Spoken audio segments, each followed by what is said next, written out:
नेतेपदावरती काँग्रेसकडनं दावा केला गेलाय की नाही नेमकं? कारण माझं परत बोलणं आम्ही दावाच केलेला नाही.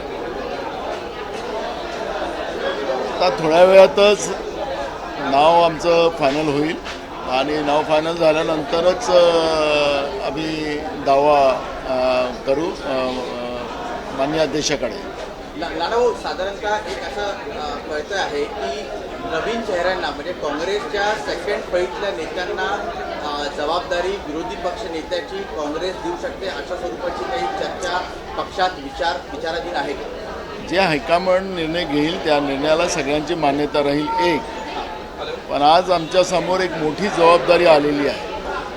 आपण पाहिलं की महाराष्ट्रामध्ये आता विरोधी पक्ष म्हणून काँग्रेसच, कालही सकाळचा जो सर्वे आला त्या सर्वेमध्ये काँग्रेसच हा सेकंड मोठा पक्ष आहे, लार्जेस्ट पक्ष आहे. फक्त BJP आणि आमच्यामध्ये 3% फरक आहे. आणि त्याच्यामुळे एक मोठी जबाबदारी जनतेने आमच्यावर दिलेली आहे. महाराष्ट्राचं सरकार हे लुटारू सरकार आहे. कारण राज्याचं मुख्यमंत्री म्हणत होते की आमच्याजवळ बहुमत आहे. अरे मुख्यमंत्री महोदय, आपण सगळं उधारचा सिंदूर जमा केलेला आहे, तुमचं व्यक्तिगत काहीच नाही.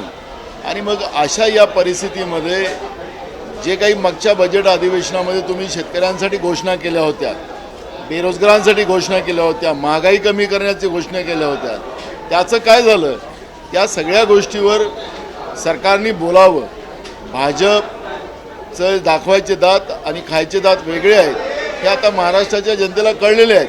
त्याच्यामुळे जनतेचे प्रश्न कसे सोडवायचे हे विरोधी पक्ष म्हणून काँग्रेसची भूमिका मोठी आहे आणि काँग्रेस पक्ष त्या पद्धतीची लढाई लढेल. मात्र पायऱ्यांवर एकीकडे आंदोलन सुरू आहे, मात्र राष्ट्रवादीचे कुठलेच नेते आहेत त्या आंदोलनामध्ये दिसत नाहीयेत. कारण की एक गट आहे तो विरोधकात असेल असं म्हटलं जात आहे. बघा, आज सभागृहात आपल्याला स्पष्ट होणार आहे, त्याच्यामुळे मी त्याच्यावर आता चर्चा करणार नाही. आम्ही तुम्हाला सांगितले की काँग्रेसची भूमिका एकदम स्पष्ट आहे. कालचा सकाळचा सर्वे महाराष्ट्राच्या जनतेने स्पष्ट केलेला आहे. 3%चा BJPच्या बरोबर आमची आता स्पर्धा आहे, त्याच्यापेक्षाही जास्त आम्ही भविष्यात जाऊ. आणि ती जी काही परिस्थिती आहे, विरोधी पक्ष म्हणून काँग्रेसला ही भूमिका निभवावं लागेल हे आता स्पष्ट झालेलं आहे. पण दादा एक महत्त्वाचा विषय असा आहे की जर तुम्ही म्हणताय की ज्या पद्धतीचा सर्वे आला आणि काँग्रेसला भूमिका विरोधी पक्षाची बजवावी लागेल, अपर हाऊसचं काय? तिथेही तुमची संख्या जास्त आहे विधानसभेसारखी, तर तिथे काल पण मी सांगितलं की इथली 2-3 दिवसामध्ये ती भूमिका आम्ही स्पष्ट करू. त्याच्यावर 1-2 दिवसामध्ये चर्चा होईल. आज विधानसभेतलं क्लिअर होऊन जाईल आणि त्याच्यामुळे ती पण आमची भूमिका स्पष्ट आपल्याला पाहायला मिळेल. मैं जानना चाहेंगे विरोधी पक्ष नेता को लेके कांग्रेस की तरफ से क्या रुख है, कांग्रेस के ज़्यादा नंबर है, क्या कहना चाहते हैं दोनों हाउस? नीचे के हाउस में तो आज डिसीजन हो जाएगा, थोड़ी देर में उसका निर्णय आ जाएगा, हाईकमांड से नाम आएगा, उसका दावा हम करेंगे. आपने देखा होगा कि कल सकाल का एक सर्वे आया, उसमें कांग्रेस 20% और BJP 26% दिखाई जा रही है. यानी इसका मतलब है कि महाराष्ट्र की जनता ने कांग्रेस को एक स्ट्रांगली अपोजिशन एक्सेप्ट कर लिया है. थोड़ा फर्क है BJP के साथ, उससे भी ज़्यादा हम चाहेंगे. लेकिन आज BJP ने जिस तरह से उधार का सिंदूर भरकर महाराष्ट्र की राजनीति को गंदा करने का काम, शौफुल्ला अंबेडकर विचारों को गंदा करने का काम जो किया है, उसका जवाब तो महाराष्ट्र की जनता को देना पड़ेगा.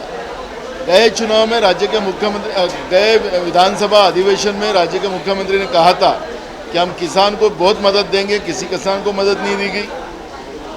बेरोजगारों को न्याय देंगे, वो अभी तक न्याय नहीं मिला. महंगाई बढ़ती गई, गरीबों का प्रश्न बढ़ते गया. और ये सवाल हम पूछेंगे, सरकार को जवाब देना पड़ेगा.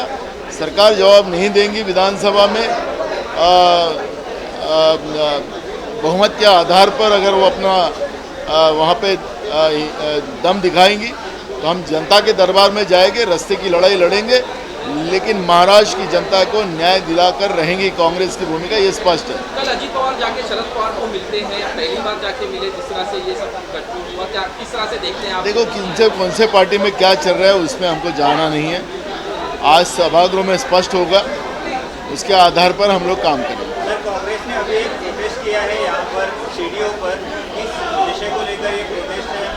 देखो, महाराष्ट्र की असंवैधानिक सरकार जो है, ये सरकार एक और माननीय सुप्रीम कोर्ट ने उसको आइडेंटिफाई किया है।